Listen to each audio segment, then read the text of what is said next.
आज की जो कहानी बताने जा रहा हूँ ये केरल का एक नया सीरियल किलर का कहानी आप लोग को मैं सुनाने जा रहा हूँ।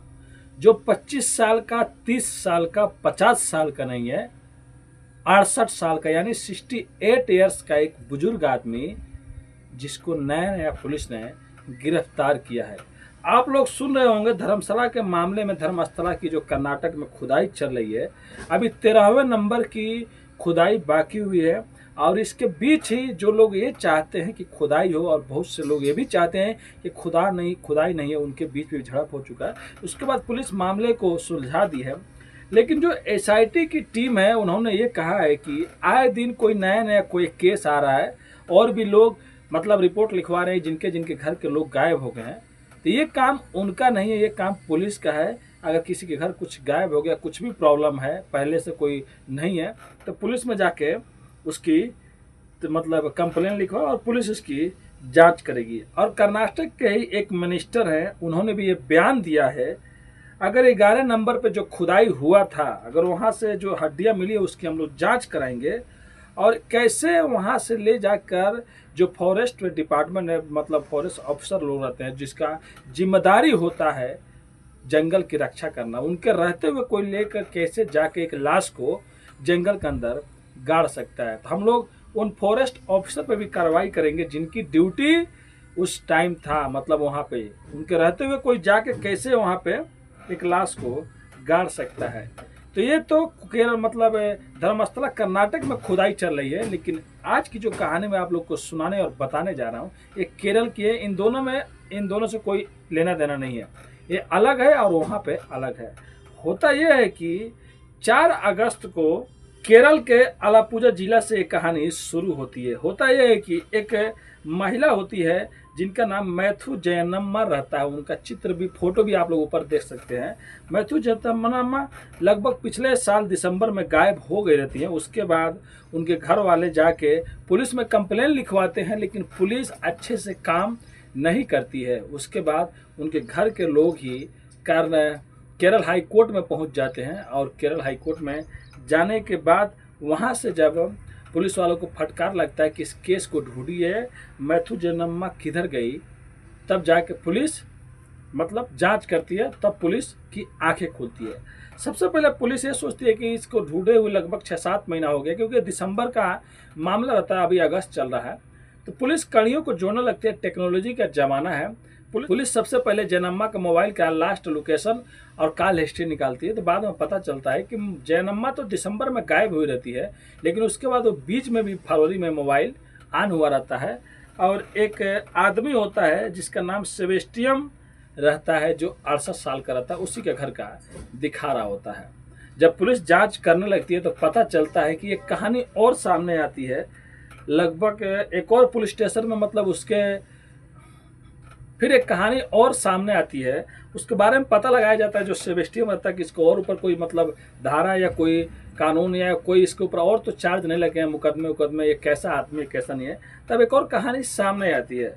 पता चलता है कि एक बिंदु पद्मा नाम की एक लेडीज रहती है, जो भी 40-45 साल के ऊपर करती है। उनका भी फोटो आप लोग देख सकते हैं। 2006 में वो गायब हो चुकी रहती है और उनका भी लास्ट मतलब जहाँ पे देखी गई रहती है, और इसी सेबेस्टियन के घर पे उनको भी देखा गया रहता था। मतलब 2006 में जो गायब हुई रहती है उनका तो कोई भी मतलब घर वाला नहीं रहता था, लेकिन उनका एक भाई था जो इटली में रहा करता था, जो 2017 में गाने की 11 साल बाद वो पुलिस स्टेशन में रिपोर्ट लिखवाता। लिखाने के बाद कहता है मेरी बहन गायब हो गई थी। उसके बाद पुलिस अच्छे से जांच नहीं करती थी, लेकिन वो चीज़ आज भी पुलिस के रिकॉर्ड में था। अब पुलिस सोचती है कि क्या मतलब हम लोग एक केस को सुलझाने में लगे हुए हैं, लेकिन यहाँ पे तो एक और बिंदु नाम की एक और महिला की गुमशुदगी का रिपोर्ट है। चलो दोनों का रिपोर्ट और उसी आदमी से मिल रहा है, तो पुलिस को कुछ डाउट होता है कि उसको भी सेबेस्टियम के घर पर देखा गया था। और इस महिला जो जयनम्मा रहती है, इनका भी दिसंबर से और फरवरी में जो मोबाइल का लोकेशन जहाँ पे मोबाइल एक्टिव हुआ रहता है उसी का घर दिखाता है। तो उसका घर आप लोग देख सकते हैं, सेबेस्टियम का अच्छा खासा घर है और घर सुनसान इलाका में है। अब पुलिस डायरेक्ट कोर्ट पहुंच जाती है और कोर्ट पहुंचने के बाद कोर्ट से इजाज़त लेती है, और इजाज़त लेने के बाद पुलिस की भारी भरकम टीम, मजदूर और जीपीआर सिस्टम लेकर उस सेबेस्टियन के घर पर पहुंच जाते हैं। जीपीआर सिस्टम उसको बोलते हैं जिससे लाश सोर्स अगर कुछ भी ज़मीन के अंदर गड़ा हुआ है तो उससे पता लगाया जा सकता है। अब उसके घर में जाकर जब चारों ओर घर के आजू बाजू में जब पता लगाया जाता है और खुदाई चालू होती है, देख सकते हो उसी दिन का फोटो है, 4 अगस्त को लगभग 2 जगह से हड्डियां निकलती है। कुछ साड़ियाँ भी मिलती है, कुछ लेडीज़ पर्स भी मिलते हैं, कुछ खून के और भी चीज़ें मिलते हैं। अब पुलिस को हो ना हो उस पर डाउट हो जाता है कि हाँ यही है जो उस बिंदु पद्मा को भी मारा था और जो जयनम्मा थी दोनों को मारा था। मतलब इसका ये कहीं ना कहीं से सीरियल किलर का मामला लग रहा है, हो ना हो ये सीरियल किलर रहता है। उसके बाद पुलिस और भी बारे में पता लगाती है कि कितने और लोग हैं जो 20-25 सालों में इधर उधर गायब हो गए थे, जो कभी मिले ही नहीं। फिर एक और मामला 2012 का आता है जिसका नाम ऐसा रहता है, उस महिला का फोटो आप लोग देख सकते हैं। वो भी महिला इसी सेबेस्टियन के घर आती जाती थी और वहाँ से वो भी गायब हो गई थी, लेकिन आज तक उसका कोई कभी कुछ पता ही नहीं चला। उसके बाद पुलिस और भी तरीके से पूछताछ करती है। जब उससे सेबेस्टियन से पूछती है, उसको हिरासत में लेती है, सेबेस्टियन कहता है कि मैं ये सब चीज़ नहीं जानता हूँ। उसके बाद पुलिस और आजू बाजू जितने भी इलाके हैं, जितने भी जिले हैं, सब में मतलब खबर फैलाती है कि जिसके घर के 20-25 सालों में अगर कोई गायब हुआ है तो आकर हमको बताए और हम लोग केरल के क्राइम ब्रांच उनकी जांच करेगी, पता लगाएगी। फिर एक और महिला का नाम आता है जिसका नाम सिंधु रहता है। सिंधु का भी उसी घर से, उसी सेबेस्टियन से भी ताल्लुक रहता है। मतलब जितनी भी महिलाएं जिनका कत्ल हो चुका रहता है, जो मर चुके थे, जो कभी मिली ही नहीं, सबका कनेक्शन सेबेस्टियन से मिल रहा था। अब उसके बाद और घर के आजू बाजू देखा जाता है तो और भी जगह से कुछ हड्डियां बरामद होती है, कुछ जली हुई हड्डियां भी बरामद होती हैं और उसके घर से भी कुछ अलग अलग तरीके से छोटा छोटा चीज़ बरामद होता है। उसके बाद में पुलिस को ये पता चलता है कि जो सेबेस्टियन है ये प्रॉपर्टी डीलर रहता है। ये अक्सर उन महिलाओं को मतलब देखता था जो महिला अकेली रह रही है, जिसके घर पे कोई नहीं है, उन लोगों को ये अपने साथ में मिलाता था, प्रॉपर्टी की बात करता था, फिर उसके बाद उन लोगों को मार देता था और मारने के बाद घर में ही गाड़ देता था और किसी को कुछ पता ही नहीं चलता था, कोई ढूंढने वाला नहीं था। जो दूसरी महिला थी बिंदु पद्माना, उसका लगभग करोड़ों का मतलब प्रॉपर्टी था। उसका भाई जब आता है इटली से, अगर वो नहीं कंप्लेन लिखवाता फिर भी पुलिस कुछ जांच नहीं करती है। लेकिन ये लास्ट में जो मैथ्यू जयनम्मा गायब होती है, जब कोर्ट में जाकर परमिशन लिया जाता है तब पुलिस सीरियसली लेती है। उसके बाद 4 जगह से तो मतलब चार महिलाओं का तो पता चलता है और क्या उसी कनेक्शन है, और भी बहुत से लाशें मिलता है। तो फॉरेंसिक टीम लेके गई है, जांच कर रही है। लेकिन फिलहाल जब इससे पूछा जा रहा है कि क्या तुम इनको जानते थे, कैसे मारे, कैसे इसको अंदर गाड़ दिए, तो वो पुलिस के सामने ये कबूल ही नहीं कर रहा है कि मैंने मारा है या मैंने कुछ किया। वो का साफ साफ कह रहा है, उसका फोटो भी आप लोग देख सकते हैं, स्क्रीन के साइड में आप लोग को दिखाई दे रहा होगा। वो कहता है कि मेरा इन सब चीज़ों से कोई भी ताल्लुक नहीं है, मैंने ये सब चीज़ नहीं किया है। तब बस फॉरेंसिक टीम का है और पुलिस जो केरल क्राइम ब्रांच है ये भी कह रही है कि और जगह जगह जिले में जिनके भी घर के कोई गायब है वो लोग आए सामने हैं, उनके बाद उनका डीएनए और उस लाश की जो हड्डियां मिली उनका डीएनए मिलाया जाएगा। फिर बाद में कहानी खुद साफ हो जाएगी।